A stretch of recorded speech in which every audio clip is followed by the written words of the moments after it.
안녕하세요. 백두산 금융연구소의 백두산입니다. 9월 18일 월요일 오후 3시 38분입니다. 미국 증시가 금요일에 깜짝 급락했던 거에 비하면은 오늘 아시아 증시의 분위기나 잠시 후에 개장 예정인 유럽 증시의 분위기는 뭐 그다지 일단 나쁜 것 같아 보이지는 않습니다. 하여튼 이번 주에 FOMC 회의를 앞두고 있어서 뭐 그런 것일지도 모르겠어요. 하여튼 그래서 이 세계 증시의 혼란함은 조금 더 지속이 되고 있다. 이렇게 보입니다. 근데 이제 분명히 금요일 날 미국 증시가 어쨌든 하락 마감을 했기 때문에 아래쪽으로 방향이 꺾일 수 있다는 그런 긴장감, 위기감이 FOMC 회의를 앞두고 조금 좀 시장에 있는 그런 상황이죠. 그리고 뭐 제가 영상에서 다 언급을 드리진 못했지만은 여러 가지 악재들이 좀 슬슬 좀 등장을 하고 있는 그런 상황입니다. 근데 아직까지 뭐 말씀드렸다시피 시장이 뭐 공격적으로 꺾이고 그런 건 아니고, 아직까지 시장은 혼조한 그런 상황이죠. 결과적으로 좀 큰 그림을 잠깐 보자면은 나스닥인데 올해 흐름이 결과적으로 올해 상반기 내내 오르다가 지금 하반기 들어갔고 6월 중순쯤부터 들어갔고 이어서야 박스권이란 말이죠. 그죠? 네. 아직까지도 방향성이 막 이렇게 나온 건 아니고, 다만 이제 지금 이런 상황에서 계속해서 고점을 높이지 못하는 이런 부담스러운 상황에서 말씀드렸던 것처럼 악재들이 좀 튀어나오고, 증시를 둘러싼 뭐 금리가 올라간다든가 달러가 급등한다든가 이런 것들은 일단 분명히 증시에 부담이 되고 있음을 좀 우리가 좀 알 수가 있긴 합니다. 하여튼 그래요. 금리가 레벨업을 하고 막 올라가기 시작한 지도, 그리고 달러가 막 올라가기 시작한 지 제법 오래됐습니다. 그런 상황에서 그런 악재들에도 불구하고 지금 3달 가까이 증시가 안 빠지고 있긴 해요. 증시가 굉장히 강하긴 강합니다. 알 수 없습니다. 왜 강한지. 정말 그러니까 이런 악재에도 불구하고 정말 강해서 더 올라가려고 이렇게 강한 건지, 아니면은 약한데 그냥 꾸역꾸역 이제 죽지 않고 버티는 건지, 이러다가 죽으면서 이제 와장창 할 건지는 아직까지 우리는 알 수가 없다고요. 그죠? 하여튼 이런 상황에 와 있습니다. 그래서 뭐 이런 상황에 와 있다는 거 뭐 말씀 정도 드리면 될 것 같고, 이 오늘 이제 제가 어제 이제 그 주말 영상에서 이제 몇 가지 좀 까먹은 이슈들, 몇 가지 잊고 넘어간 이슈들 좀 말씀을 좀 드려볼까 하는데요. 뭐 지금 악재가 나오고 있다, 뭐 그런 것도 하나씩 좀 살펴보도록 하겠습니다. 제가 지금까지 뭐 이야기하지 않았던 거.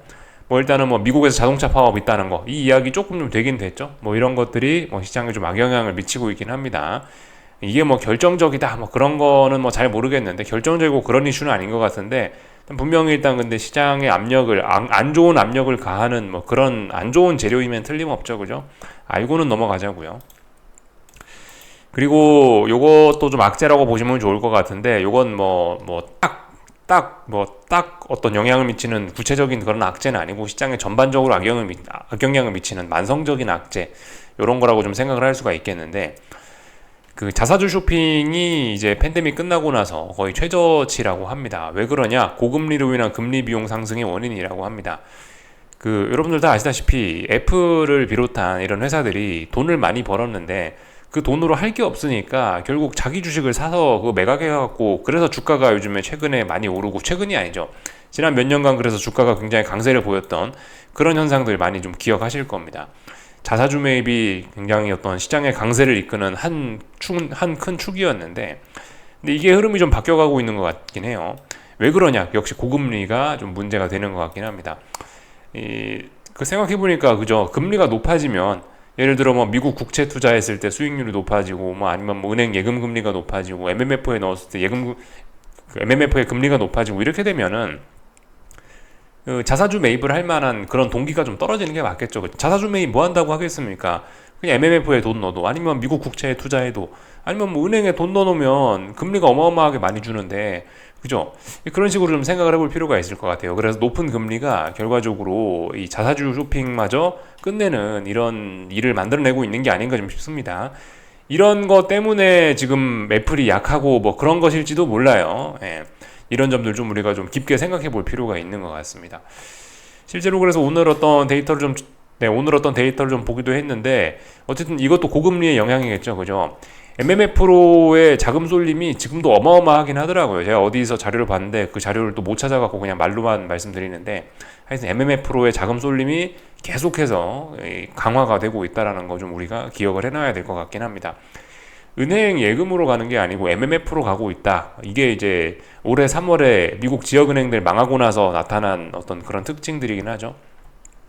그러니까 옛날 같았으면, 옛날에 진짜 시장 상황이 좋았으면은 MMF로 막 돈이 들어가고 있는데, 이 MMF 잔고가 증시로 들어갔을 수도 있는 돈이잖아요. 사실 생각해 보시면요. 그죠? 잠재적으로 증시를 매수할 수 있는 자금이기도 했는데, 하여튼 그렇습니다. MMF로 어쨌든 계속 자금이 쏠린다는 거는, 일단 뭐 증시로도 그만큼 좀 돈이 좀 덜 들어가고 있다라는 그런 모습을 또 보여주는 것이기도 합니다. 그래서 이래저래 좀 생각할 게 좀 많은 것 같아요. 고금리가 만들어낸 여러 가지 흐름들이 좀 있다. 금리가 높아지니까 증시에 투자하느니 차라리 그냥 MMF에 돈 넣겠다. 뭐 이런 것들, 하여튼 이런 생각들이 시장에 확실히 좀 영향을 미치고 있는 것 같다라는 생각이 듭니다. 자사주 매입에도 영향을 미치고, 하여튼 확실히 그래서 이 금리가 중요하다. 역시 금리가 이 금융시장에서 가장 중요하고, 돈의 가격을 결정하는 거니까, 그죠? 금리가 가장 중요하고, 이에 의해서 뭐 달러도 움직이고 뭐도 움직이고 주식시장도 움직이고 그렇게 되는 것 같다. 근데 아무튼 이 금리가 높은 거에 대한 그런 부담이 계속해서 이제 시장에 좀 작용을 하고 있는 것 같고, 이게 이제 실질적으로 어떤 영향까지 지금 실질적인 그런 영향이 이제 좀 다른 곳에도 나타나고 있는 그런 시점이 아닌가 싶습니다.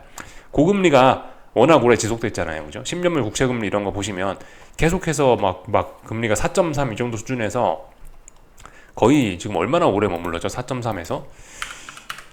뭐 물론 4.3이 아닐 수도 있습니다. 제가 지금 대충 이야기를 해서 그런데, 하여튼 대략적으로 4.3 부근에서 왔다 갔다 한 게 사실 뭐 작년 10월 달에 올라왔단 말이죠. 거의 1년 가까이죠. 거의 1년 가까이 이 4.3, 물론 1년 가까이라고 이야기하는 게 좀 무리일 수 있습니다. 많은 기간은 또 여기 3.3 구간에도 있었기 때문에. 하여튼 그 고금리가 지속되고 있다. 시장은 부담스러워하고 있다라는 거를 우리가 좀 알 수가 있겠죠. 고금리가 좀 오래 지속되니까 이런저런 잡음이 나타나는구나라는 걸 좀 우리가 알 수가 있겠습니다. 그래서 여기까지 좀 말씀드리면 될 것 같고, 오늘 한국 증시만 좀 유달리 좀 낙폭이 컸습니다. 보시다시피 이 미국 증시 급락했는데 뭐 유럽 증시는 금요일날 별로 안 빠졌고, 오늘 보시면 일본 증시는 급등했고요. 중국 증시는 뭐 비교적 선방했고, 한국 증시 코스피가 오늘 1% 넘게 빠졌습니다. 오늘 코스피가 빠진 거는 TSMC가 납품을 연기 요청해달라는 뭐 그런 것 때문에 빠진 것 같죠, 그죠? 그래서 금요일날 보니까 반도체 지수들도 좀 많이 빠지긴 했더라고요. 이쯤에서 잠깐 반도체 지수를 좀 볼까 하는데요. 반도체 지수는 이런 모습입니다. 반도체 지수는 최근에 이런 모습 보이고 있어요. 뭐 나스닥과 비슷비슷하죠. 상반기 내내 오르다가 오랫동안 박스권 형성하고 있다.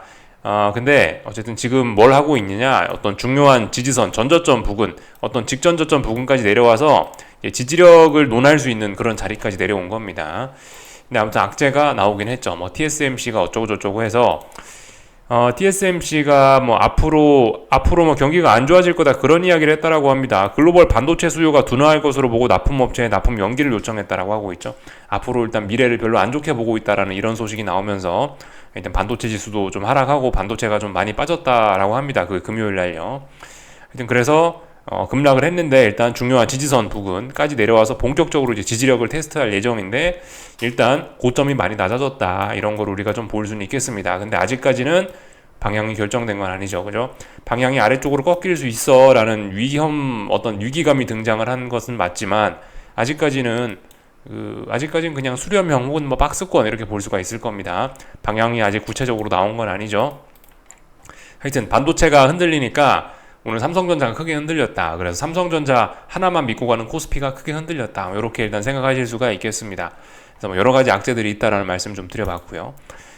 그리고 말씀드렸다시피 미국 정부 셧다운 이슈도 좀 우리가 좀 잊지 말아야 되겠죠. 그래서 우려가 퍼지고 있습니다. 그래서 뭐 일부 경제 지표들, 고용 지표나 인플레이션 지표들이 셧다운으로 인해서 좀 경제 지표들 발표가 좀 딜레이 될 수도 있다라는 뭐 이런 기사들이 나오고 있는데, 아직 뭐 셧다운 된 건 아니고 뭐 그럴 수도 있다, 이런 우려도 시장에 좀 영향을 미치고 있다 생각하시면 되겠죠.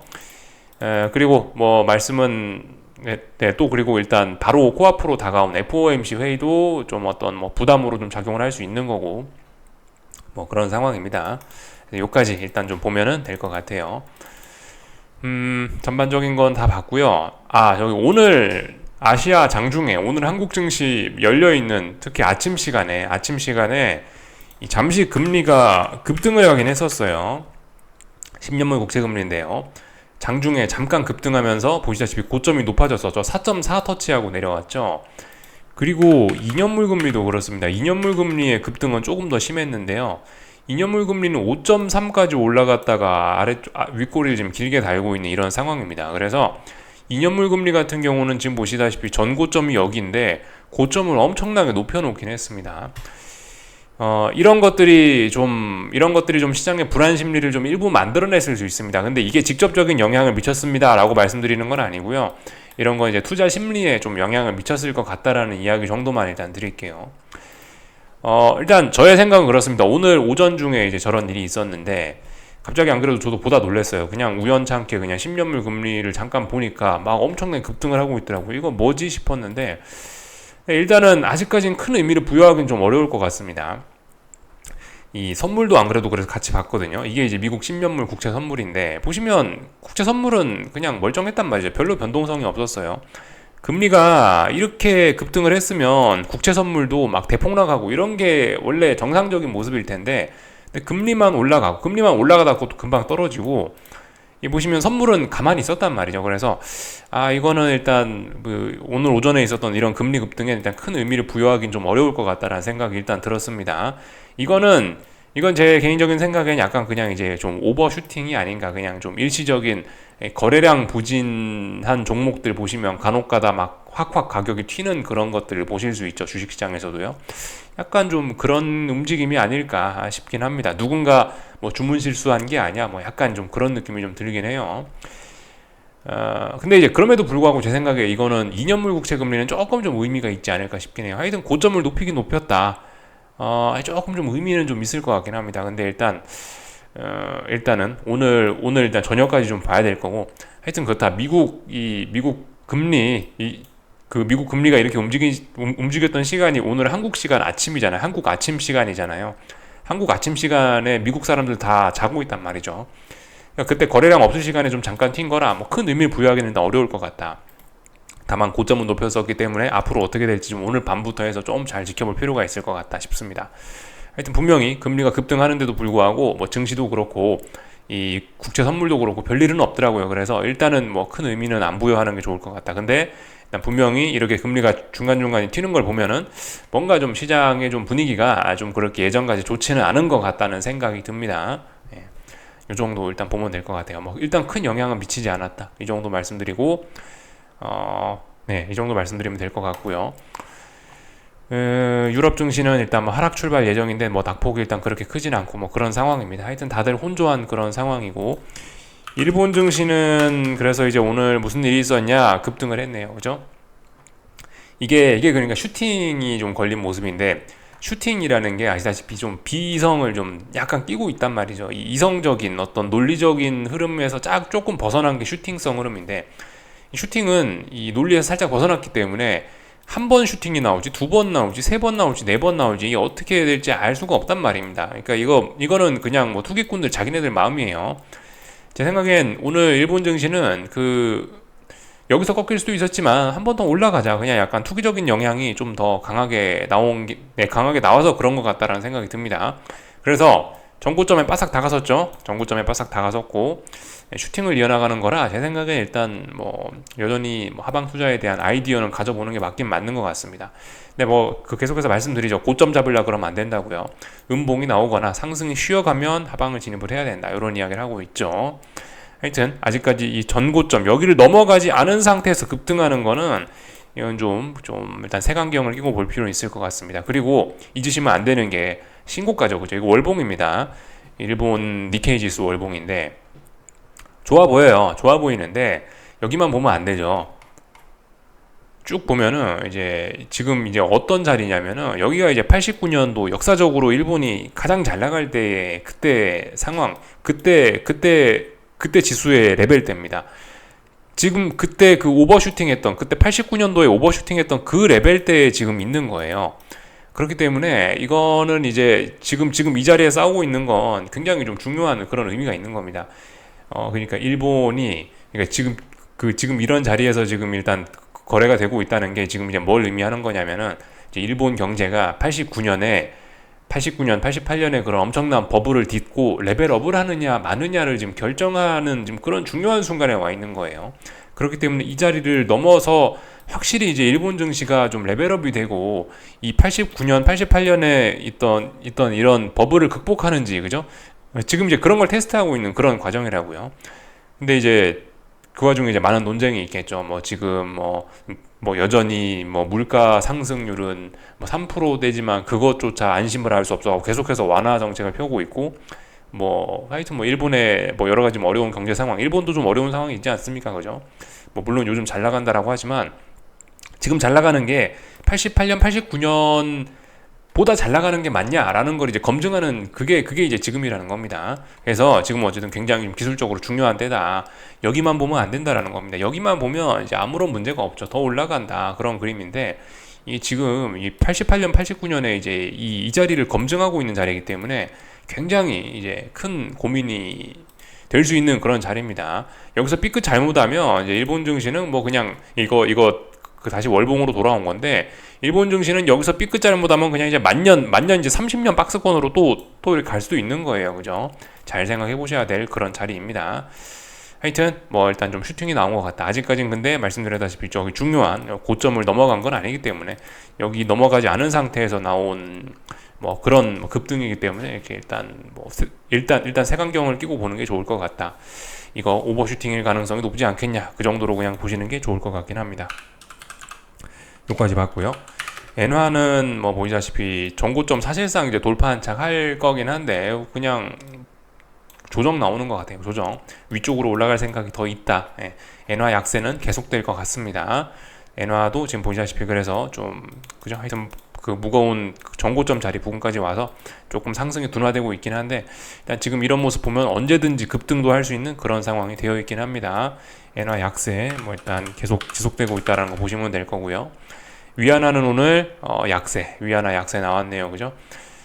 위안화 약세 지지선 계속해서 지키고 있고, 그렇다면 일단 지지선 잘 지켰으니까 일단 뭐 상승하는 게 또 자연스러운 그런 모습 됐겠죠. 위쪽으로 목표치 열려 있고, 참고로 지금 자리가 뭐다? 지금 자리가 이 지난번 전고점 자리, 그 자리 매물을 소화하는 그런 자리이기 때문에 레벨업, 그죠? 하여튼 굉장히 위험한 자리에 와 있는 겁니다. 다만 이제 제 생각엔 뭐 말씀드렸다시피 지금 특별히 어떤 그 이슈, 뭐 그러니까 지금 중국 경제가 안 좋다라는 그런 이슈가 뭐 몇 주 전 정도까지는 좀 핫하게 시장을 좀 이끌었는데, 어쨌든 좀 지난주에 중국 경제 지표 확인했는데 뭐 비교적 예상치를 상회하는 등 괜찮은 게 나오기도 했고 해서, 아직까지는 뭐 위안화가 그렇게 크게 위쪽으로 튈 만한 그런 재료는 일단 아직까지는 없어 보입니다. 뭔가 명분이 있어야 위쪽으로 크게 튈 것 같은데, 그런 명분은 없는 가운데 인민은행이나 뭐 중국 정부에서 계속해서 저 환율 방어 이런 거에 좀 집중을 하다 보니까 상승은 또 제한되고 있고, 그래서 계속해서 답답한 모습 보이는 것 같고요. 뭐 이런 것들 저런 것들의 영향으로 인해서 원화도 제 생각에는 그래서 답답한 모습 보이는 게 아닌가 싶습니다. 원화도 지금 보시면 일단 25원은 지키고 있는데 그렇다고 위쪽으로 올라가지도 못해요.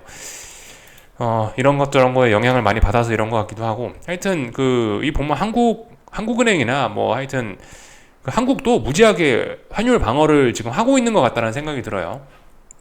위쪽으로 올라갈 만한 그런 매수세가 좀 굉장히 좀 실종이 된 그런 모습입니다. 그렇지만 누구도 아래쪽으로 공격적으로 후려팰 생각도 없어요. 지금 제 생각에 이건 그렇게 보는 게 맞을 것 같습니다. 그 위쪽으로 올라가는 거는 이제 기존의 이런 매수세, 그죠? 기존의 그 추세의 힘에 의해서 계속해서 올라가려고 하긴 하는데, 그 힘이 좀 어떤 특별한 이슈 이런 게 좀 필요할 것 같은데, 그게 이제 중요한 이 직전 고점을 만나가지고 여기 전고점 자리를 만나갖고 추세를 결정하는 굉장히 무거운 자리, 저항을 만나가지고 여기서 일단 매수세가 좀 주춤하고 있고요. 뭔가 이슈를 기다리는 듯한 뭐 약간 좀 그런 느낌이고, 그 와중에 이제 환율 방어는 계속해서 들어오는 것 같아요, 제 생각엔. 그래서 계속해서 이렇게 음봉 파티를 요즘에 하고 있는 것 같다는 생각입니다. 그래서 뭐 이런저런 영향으로 요즘에 계속해서 삼각 수렴형 답답한 모습 보이고 있다라는 겁니다. 근데 보시다시피 계속해서 음봉이 나오지만 그 누구도 공격적으로 아래쪽으로 환율을 이렇게 아래로 때리진 않는단 말이죠. 그러니까 워낙 강세가 그래서 의미 있게 나타나진 또 않고 있습니다. 그러니까 그만큼 위쪽으로 올라가려는 그런 게 좀 강해서 그런 게 아닌가라는 좀 생각이 들어요. 환율 방어는 이제 겨우겨우 그냥 하고 있는 그 정도 모습이지만, 하여튼 그렇다. 환율 방어가 효과가 있으려면 여기서 누군가 공격적으로 아래로 후려쳐야 될 텐데, 아래쪽으로 공격적으로 후려치는 놈들은 일단 없다. 일단 뭐 그런 모습입니다. 답답한 그런 상황이 나타나고 있습니다. 뭐 요까지 보면은 뭐 될 것 같습니다. 그래서 일단 뭐 전반적인 내용들 쭉 다 살펴봤고요. 유럽 증시 좀 잠깐 볼까요?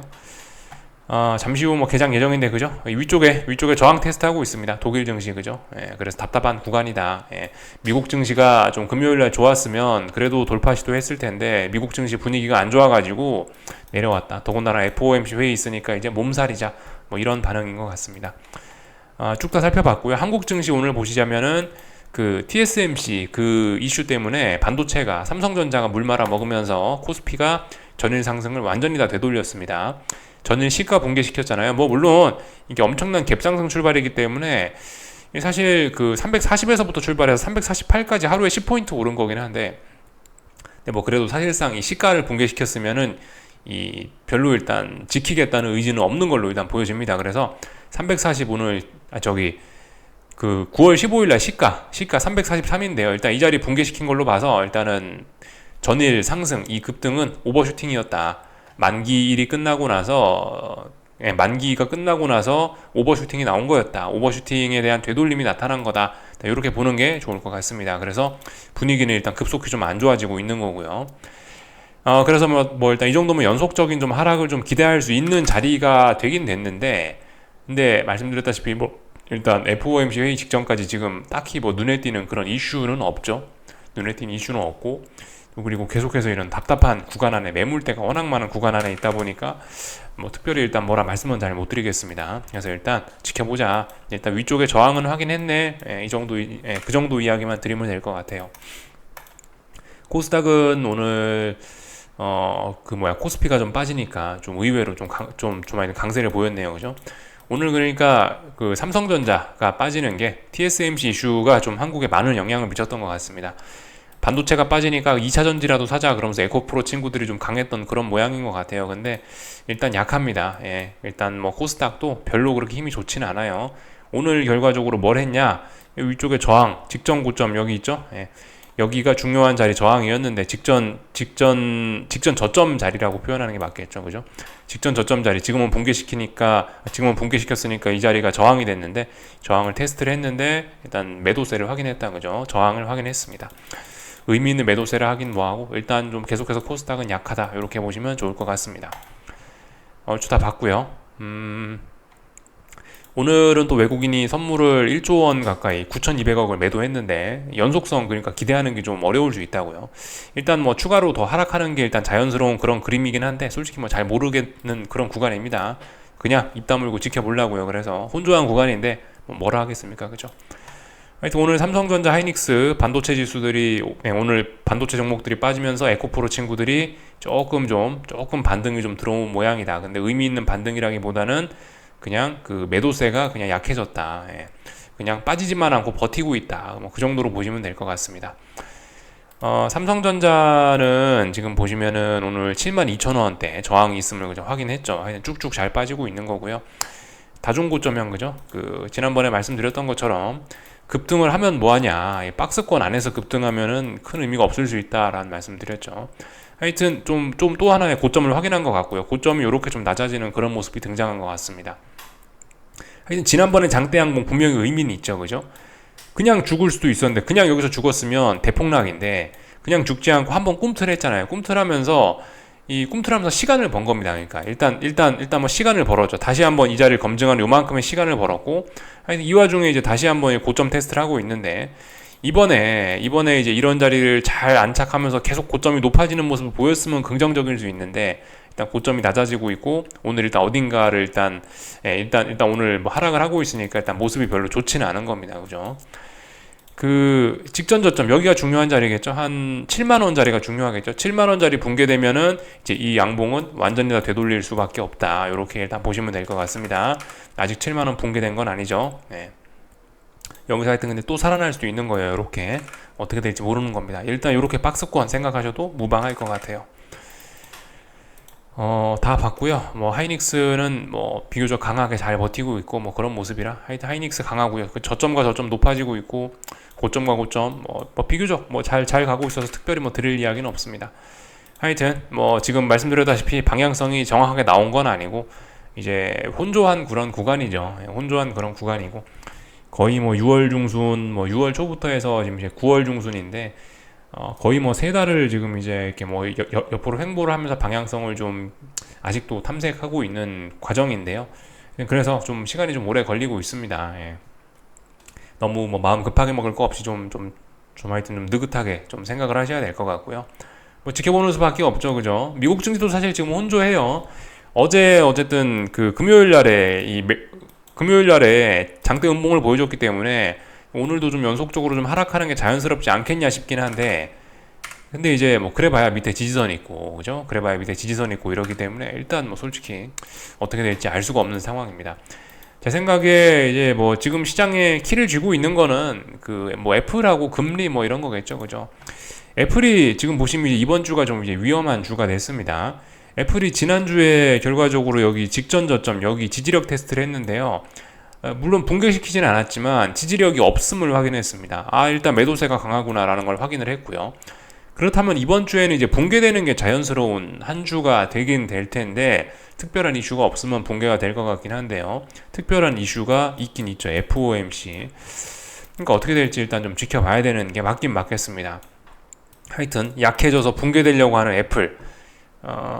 근데 어쨌든 아직까지 뭐 다른 종목들의 힘으로 버티고 있는 뭐 지수들 어떻게 될지 아직까지 뭐 알 수가 없는 거죠, 그죠? 뭐 시간이나 잘 보내면서 지켜볼 수밖에요.